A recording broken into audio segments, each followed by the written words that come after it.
আসসালামু আলাইকুম আরহামতুল্লাহি ওবরাকাতু। চলে আসলাম আমরা আমাদের সহজ পদ্ধতিতে কিভাবে কোরআনুল কারীম শিখব। তো কোরআনুল কারীম শিখতে গেলেই প্রথমে আমাদেরকে আরবি হরফগুলো চিনতে হবে।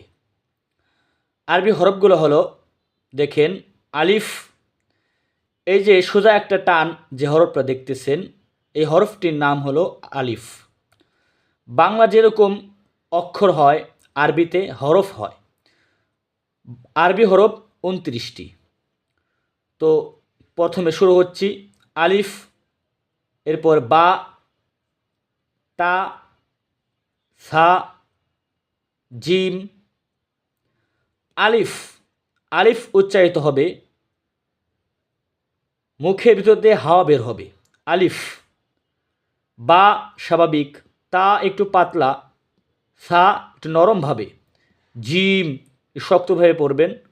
হা হা হরফটি গলার ভিতর থেকে পড়বেন। খ, দাল, রাল, রাল একটু নরমভাবে পড়বেন। র, এরপর ঝা, ঝা, ঝা। সিন চিকন করে পড়বেন, সিন। এরপর শিন একটু মোটা, শিন।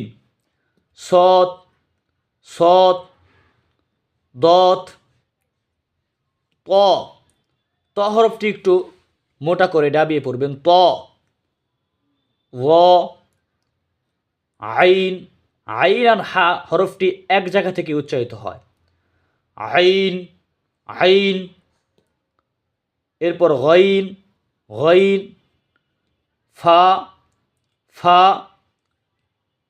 কফ, কাফ।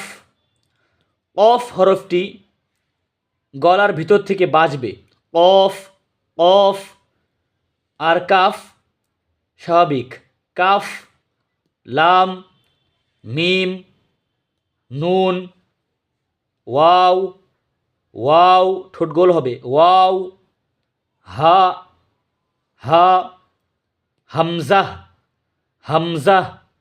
ইয়ায়ে মারুফ, ইয়ায়ে মাজহুল। তো কোরআন শরীফ শিখতে হলে আমাদেরকে সর্বপ্রথম এই আরবি হরফগুলো ভালোভাবে চিনতে হবে এবং সুন্দরভাবে মুখস্থ করতে হবে। তো আমরা এখন আরবি হরফগুলো চিনলাম, এখন একসাথে পড়ব। আলিফ, বা, তা, সা, জিম, হা, খ, দাল, জাল, র, ঝা, সিন, শিন, সৎ, দত, ত, র, আইন, গইন, ফা, কফ, কাফ, লাম, মিম, নুন, ওয়াও, হা, হামজাহ, ইয়ায়ে মারুফ, ইয়ায়ে মাজহুল। তো এভাবে আমরা পড়ে পড়ে মুখস্থ করে নিব এবং ভালোভাবে চিনব, যাতে করে যদি এলোমেলো ধরা হয় যাতে আমরা পারি। যেরকম এ হরফটা কি, এটা তা, এটা শিন, এটা গইন, এটা লাম। এভাবে যাতে এলোমেলোকে আসলেও আমরা চিনতে পারি, ভালোভাবে মুখস্থ করে নেব। তো মুখস্থ করে নেওয়ার পর আগামীকাল থেকে ইনশাল্লাহ সামনে সবক দেওয়া হবে।